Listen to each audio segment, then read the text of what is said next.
Hello fans of Moshpit Passion, my name is Kayo, right next to me Presto MECO. They're on tour with Shinedown and we'll do an interview about their new records and the tour. So guys, I saw on your schedule that every single show in United Kingdom was sold out. You are from United Kingdom, so how amazing is that to play in big arenas and also your favorite cities and favorite venues? How was it? Super awesome. Yeah, it was really good.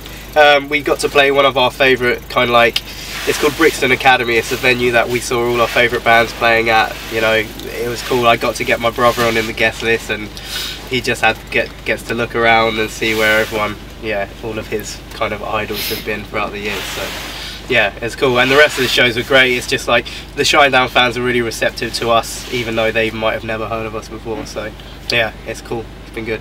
Nice, man. And also recognized on your Facebook or Instagram that this tour is also your first tour in Europe mainland, right? Yeah, and your first show was in Paris? Yes. How was this show? Is there anything different from United Kingdom? Yeah, they speak French. I mean, for the crowd. No, yeah. I think actually from the get-go they were really receptive, whereas a lot of the shows in United Kingdom we've had to kind of warm them up, and then towards the set you see them, they're on board. But with Paris it was like from the get-go they were like, oh cool. So yeah, hopefully we'll have some fans there next time we go back. Nice. Yeah. And today you're playing Cologne. It's the start of the carnival season here in Germany, so everybody is getting dressed up. We've seen some funny outfits on the way in. Yeah. Like we've seen some Marios, we've seen some like sailors. Yeah. I saw a bunch of M&Ms. M&Ms. No Krampuses yet. Yeah, when does that happen? Yeah. I don't know. Oh. They're probably going to catch us off guard later, the Krampuses. Yeah, to scare us. Yeah. Did you also visit the Cathedral of Cologne? Not yet, no. Do you want to? That would be it's awesome. a must-have. Really? Yeah. If you come to Cologne, you have to drink the beer. It's our own beer. It's called Kölsch. Okay. Yeah. You have to visit a soccer game of the SFC Köln, and their mascot, it's a goat. Okay. Yeah. Are you interested in football? Yeah. Soccer, by the way. Yeah. Yeah. Which club?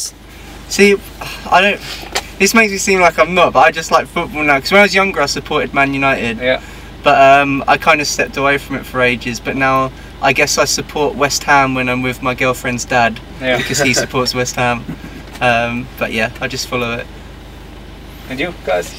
No, not really. I used to love football when I was younger. I was into Liverpool. Back when it was Fowler and Michael Owen up front. Yeah, it's good times. But I went off it. Got into skateboarding and BMXing and stuff like that. Yeah, nice. Yeah. So, I saw you got a new record out. Can you tell us a bit about it? Yeah, it's really, really good. You should all check it out. So what's the name of it? It's called Here's to the Fatigue. It came out in March, and we wrote it in Croydon, which is where we're near from Crawley, Gatwick Airport basically, and we recorded it in a place called Dripping Springs, which is in the countryside of Texas, near 40 minutes out from Austin, Texas. Ooh. So yeah, we got to record in a lovely studio with great scenery all around us, and with a producer called Machine, who is great, real good. Yeah.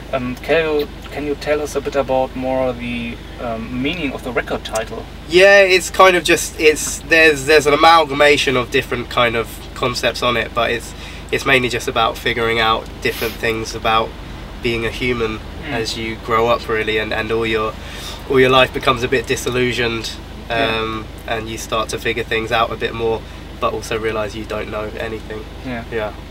I saw on YouTube you also released a new music video 3 weeks ago. Yeah. It's an interesting story. Maybe you want to explain what the story behind that song is. That's Itchy Fingers, is it? Yeah, it's kind of just like a if you were to give into all of your insecurities and everything, it's kind of like a parallel universe me where I've just become completely insecure about everything that nags at my brain. So yeah, it's just about those things really, and it's kind of like something that just when you try and tell yourself, just don't listen to those kind of thoughts, really. Yeah. Nice. And I saw also everybody of the band is singing in that tracks, and not especially on this tracks, also on different songs of the new record and the record upon EPs, etc. But who got the idea to do this? Because usually a classic band is there's a front singer, drummer, bass, but you all are singing. So when did you figure out, oh nice, our drummer he can sing, our bass player can sing, and also our guitar player can sing? It was more like, oh great, none of us can sing. Let's all do it. Okay. You can elaborate a bit more on that one. Yeah, I mean, I think it was quite a natural progression into that for us, because I think the idea of having that kind of setup in the band was there right from the start, because, you know, like, I love bands like System of a Down when I was younger, who were, you know, they were known for having two basically lead singers, and I always liked the idea of why have one voice when you could have a bunch of different voices to kind of colour all the different sections. And we've been saying a lot on this tour how it's strange how it's something that's so common in the pop world, where you'll have, you know, boy bands and girl bands, and like everyone takes a verse to kind of, you know, just give each section a different vibe, and it's just something we thought was a cool thing to do in rock music. And like Lewis said, like, as long as we're all singing, then you can't pick out one of us for being particularly bad. Interesting. So yeah, what would you say was until now your important milestone for the band? That's a tough one. I mean, this tour, I mean, it's so strange when you're in a band, because you have all these landmarks that you don't necessarily note down as being a big milestone at the time, but when you look back, it's like, oh, we've actually done quite a lot. And especially when you're kind of riding the train, it's like, the progression for our kind of band is so mellow, you need to stop and look back sometimes and realise what you have achieved. But we've had loads of things that have just been cool, you know, like our first time on Radio 1, first time playing Download Festival, first time doing a proper tour, you know, even right back in the early days. And it's like, it's kind of just been one constant progression. So I don't know if there's been one thing in this band in particular that's really shot us up to another level. I think it's more a product of just grafting and keeping at it. Sorry, grafting is probably a really English term to use, like hard work. Hard work. Okay. yeah. But yeah, that's one.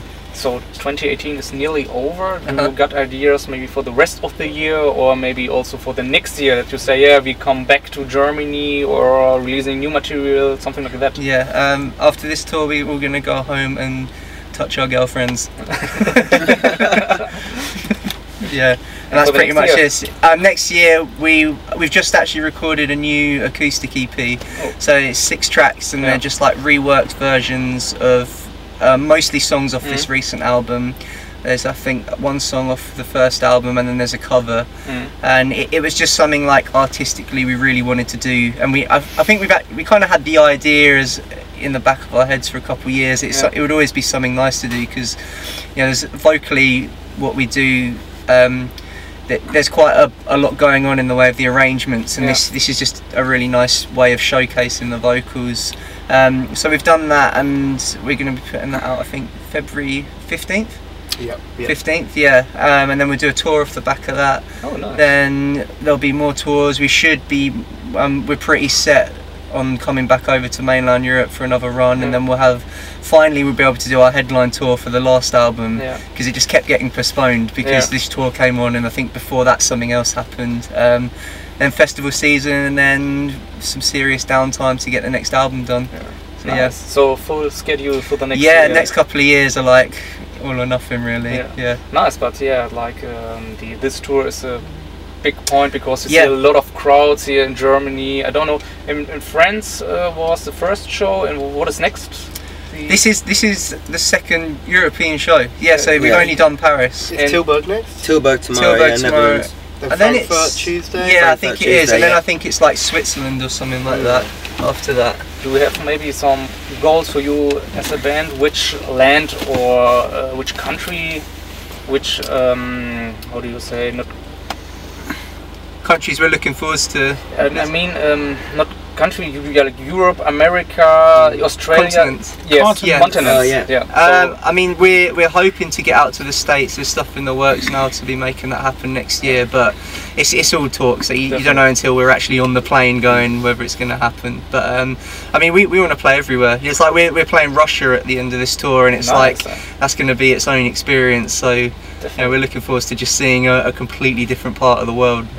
You got also, I call it social media guy on your tour, who's taking pictures, who's feeding your Instagram, etc. Can you tell us a bit more about this guy? I think it's a good promotional tour in these days, that somebody is you're giving content to the fans and behind the scene. It's just so valuable these days because people forget about you if you aren't in the in their eyes every 5 minutes. Shoving yourself in people's faces every day. And yeah, we in the UK run we had a guy called Callum who's done a couple of our videos before. And it's just nice to have that extra person along. It's another pair of hands. Now we've got a guy called Josh Garner. He plays in the band Hacktivist. And yeah, it's just cool. It's cool for us. It's cool for our families. It's cool for the fans because you just get to see what we're doing each day and keep up with it. I think more than ever we value that.